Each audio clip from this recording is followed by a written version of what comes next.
গীতা পাঠ অনুষ্ঠান বিজেপির বাবুরা অর্গানাইজ করেছিল। গীতা পাঠ অনুষ্ঠান, লক্ষ্য কণ্ঠে গীতা পাঠ, গীতার একটা শ্লোক এরা বলতে পারবে না। সেখানে একটা গরিব যুবক দিন আনে দিন খায়, সে চিকেন প্যাটিস বিক্রি করছে বলে তাকে ধরে মারা হয়েছে। কেউ লাথি মারছে, কেউ হাতে মারছে, কেউ ডান্ডা দিয়ে মারছে, উদম পেটানো হয়েছে। কোথায় পেটানো হয়েছে? গীতা পাঠ অনুষ্ঠানে। তারপর পুলিশ যখন অভিযুক্তদের গ্রেপ্তার করেছে, এই বিজেপির নেতারা সেই অভিযুক্তগুলোকে যারা বেল পেয়ে জেল থেকে বেরিয়েছে তাদের মালা পরিয়ে বরণ করেছে। এই হচ্ছে বিজেপির হিন্দুত্ব। যারা গীতার অনুষ্ঠানে একটা যুবকের উপর চিকেন প্যাটিস বিক্রি করে বলে হামলা চালিয়েছে, তাদের কাছে বাংলার কোনো মানুষকে হিন্দুত্ব শিখতে হবে না।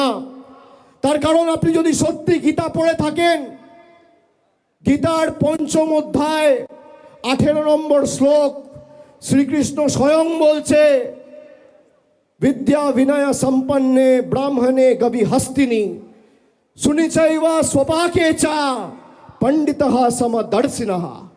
তার মানে একটা কুকুরের মধ্যেও আমি ভগবান শ্রীকৃষ্ণ বিরাজমান, একটা গরুর মধ্যেও আমি বিরাজমান, একটা পিঁপড়ের মধ্যেও আমি বিরাজমান, আর মানুষের মধ্যেও আমি বিরাজমান। সে গীতা পাঠের অনুষ্ঠানে একজন যুবককে চিকেন প্যাটিস বিক্রি করে বলে মারছে, এর জবাব বাংলা দেবে না? কে কি খাবে, কে কি পড়বে, কে কি বিক্রি করবে, কে চিকেন রোল খাবে, কে ফিশ পকোড়া খাবে, কে চাউমিন খাবে, কে ভেজ প্যাটিস খাবে, কে ডিমের ঝোল খাবে, কে কাতলা মাছ খাবে, দিল্লির বাবারা ঠিক করবে,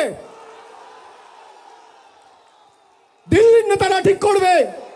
আমরা কি পড়বো, আমরা কোথায় খাবো, আমরা কি কোথায় থাকবো, কি রঙের জামা পরবো, কাকে ভালোবাসবো, কাকে বিয়ে করব, আমার ফ্রিজে কি থাকবে, পাতে কি থাকবে, পরনে কি থাকবে, বিজেপির দালালরা ঠিক করবে। যতদিন মমতা বন্দ্যোপাধ্যায় তৃণমূল কংগ্রেস আছে, বাংলার মানুষের দিকে যদি চোখ উঁচু করে তাকিয়েছো, চোখ তুলে তাকিয়েছো, গণতান্ত্রিকভাবে যেভাবে মানুষ জবাব দিয়েছে 24 আর 21 ভোটে, 26ও ব্যতিক্রম হবে না। আমি দক্ষিণ 24